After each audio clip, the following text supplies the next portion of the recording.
राशिद किदवई साहब, अब ये जो प्रधानमंत्री की तरफ से आज जो बात पहुंचाने की कोशिश की गई है, इसको आप किस सेंस में देखते हैं? कुछ नया लग रहा है आपको प्रधानमंत्री ने आज जिस तरीके से हमला बोला कांग्रेस पर?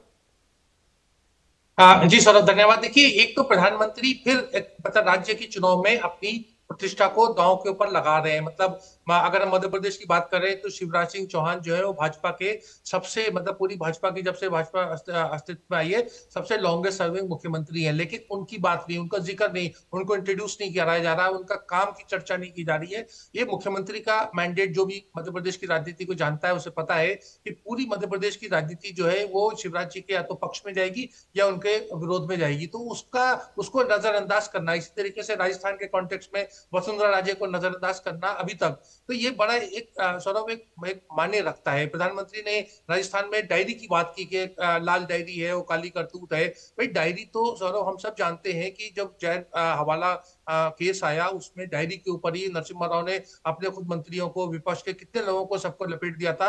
लेकिन अदालत ने क्या कहा? अदालत ने कहा it is not admissible in court of law. तो फिर वो वाली डायरी के जरिए वो विपक्ष को घेरने की कोशिश कर रहे हैं। मुझे लग रहा है प्रधानमंत्री कुछ चिंतित नजर आ रहे हैं। मतलब जो प्रधानमंत्री का काम है, वुमेन रिजर्वेशन बिल पास हुआ है, G20 का एक इतना बड़ा सम्मेलन अंतरराष्ट्रीय स्तर हुआ, चंद्रयान हुआ, लेकिन जीत को लेके आश्वस्त नहीं हो, पूरा जोर लगा रहे हैं, कोई कसर नहीं छोड़ रहे हैं। तो ये दर्शाता है कि एक तरीके का डेस्परेशन है और उन्हें अपने मतलब जो उनके मुख्यमंत्री हैं या उनके जो प्रदेश के नेता हैं उनको लेकर के भी पूरा भरोसा नहीं है। तो अपने ऊपर वो कह रहे हैं कि वोट मुझे दो, मुझे देखो। ये जो है ये बड़ा महत्वपूर्ण है। तो आपको लग रहा है प्रधानमंत्री आश्वस्त नहीं दिखाई दे रहे हैं? हर्षवर्धन जी, इतना सब कुछ अभी पीछे बताने के लिए है, अभी तो आरक्षण ताजा ताजा दिया गया महिलाओं को, चंद्रयान की कामयाबी है, लेकिन अपने नेताओं का नाम नहीं। कहीं ऐसा लग रहा है कि कहीं कुछ जरूरत से ज्यादा मेहनत कर रहे हैं क्या प्रधानमंत्री? कोशिश जरूरत से ज्यादा कर रहे हैं क्या? उत्तर प्रदेश में 2022 के चुनाव थे और जब चुनाव थे तो उस वक्त जो स्थितियां थी, उस वक्त क्या स्थिति थी? लग रहा था कि उत्तर प्रदेश में भारतीय जनता पार्टी जीत पाएगी कि नहीं जीत पाएगी। चुनाव कब हो रहे थे? यहां दिल्ली पूरा घेर लिया था कुछ लोगों ने, तथाकथित किसान आंदोलन। वैसे तो अगर कृषि कानून उपज बेहतर कीमत के लिए तो किसान कानून तो एक तरह से अगर उसके विरोध में है तो आप किसान विरोधी आंदोलन था वो, लेकिन फिर भी कहा जा रहा था कि सब दुरुस्त हो गया है मामला। यूपी तो गया, टिकैत साहब विरोध कर रहे हैं, जाट विरोध कर रहे हैं, और नरेंद्र मोदी यूपी चुनाव के समय कहां थे? रोड शो कर रहे थे बनारस में, उनकी अपनी कॉन्स्टिट्यूंसी। तो उस वक्त भी टीवी पर हम लोग चर्चा कर रहे थे तो कहा कि देखिए मोदी जी की कुछ तो दिक्कत है, डरे हुए हैं। अगर अपनी ही कॉन्स्टिट्यूंसी में उनको रोड शो निकालना पड़ रहा है, उनको जा जाके लोगों से मिलना पड़ रहा है, जगह जगह ढेर सारी रैलियां करनी पड़ रही हैं, तो मुश्किल है। परिणाम क्या निकला? प्रचंड जीत। 2019 का लोकसभा चुनाव, राफेल वाला चौकीदार चोर है, कहा गया रे तो गड़बड़ हो गया, चिपक गया, भ्रष्टाचार का मामला है। चुनाव नतीजे आए तो क्या हुआ? भारतीय जनता पार्टी 272 का आंकड़ा छोड़ी 300 के आगे चली जाती है, 303। और एक बात, एक छोटी सी खबर मैं पढ़ रहा था, क्योंकि मुझे लगता है कि कई बार संदर्भों में बात करनी चाहिए। मैं खबर पढ़ रहा था कि जो सीपीएम है, अब आप कहेंगे कि इसमें सीपीएम कहां से आ गई? प्रधानमंत्री नरेंद्र मोदी कह रहे हैं कि अर्बन नक्सल के कब्जे में कांग्रेस चली गई है।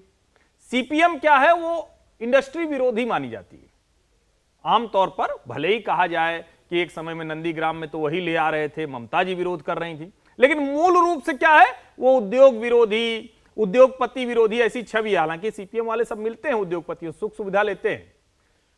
उनके पूर्णकालिक कार्यकर्ताओं की नियुक्ति बंद हो गई। माकपा की गाड़ियां बिकने की नौबत आ गई बंगाल में। अब ये सब खबर है, ये सब पढ़ना चाहिए तो समझ में आएगा देश में चल क्या रहा है।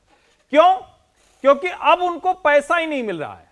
अब उनको लग रहा है कि अरे हमारा काम खत्म हो गया है। तो सारे जो ये कम्युनिस्ट पार्टी वाले थे, पूर्णकालिक वगैरह, भी चले आए हैं कांग्रेस में। इंदिरा जी इनका उपयोग करती थी, अब ये कांग्रेस पार्टी का उपयोग कर रहे हैं। तो ये क्या कर रहे हैं? राहुल गांधी जी को समझा दिया कि भाई एक रिमोट उठाओ, कहो कि इससे ये हो जाता है। अरे जिस देश में नौजवान खड़ा है, उसको देश के उद्यमी दिख रहे हैं कि हमको रोजगार मिल रहा है, हम लाखों के पैकेज ले रहे हैं, मुंबई, दिल्ली, बेंगलुरु, हैदराबाद, दुनिया भर में हमारा नाम हो रहा है, हमारी कंपनियां तय कर रही हैं कि कैसे आगे चलेंगे। और राहुल जी वहां जब पोर्ट कह देते हैं तो याद आ जाता है कांग्रेस के शासन काल में 1 रुपए के पट्टे वाला पोर्ट जो गौतम अडानी को मिला था। वो तो कांग्रेस के शासनकाल में मिला था। और मेरी बात गलत हो तो रशीद किदवई जी और संजीव श्रीवास्तव जी हैं, ये तो वरिष्ठ पत्रकार दोनों लोग जानते हैं। संकट कहां है? अलग तरीके से तो राहुल जी बोले, बात वही बोल रहे हैं। और भूपेश बघेल का कष्ट सोचिए, पूरी जो उन्होंने जंगल में जो अडानी जी की कंपनी को दिया हुआ है, तो विकास का काम किसी एक सरकार से तो होता नहीं, सरकार पे सरकार आती है। अब सोचिए आज भूपेश बघेल जी उसके बाद क्या करेंगे? संकट उनका बढ़ा के चले आए हैं, अपनी ही सरकारों को मुश्किल में डाल रहे हैं राहुल गांधी। इंडिया टीवी हर वक्त हर जगह डाउनलोड करने के लिए सर्च करें India TV news Google play store या ऐप स्टोर पर।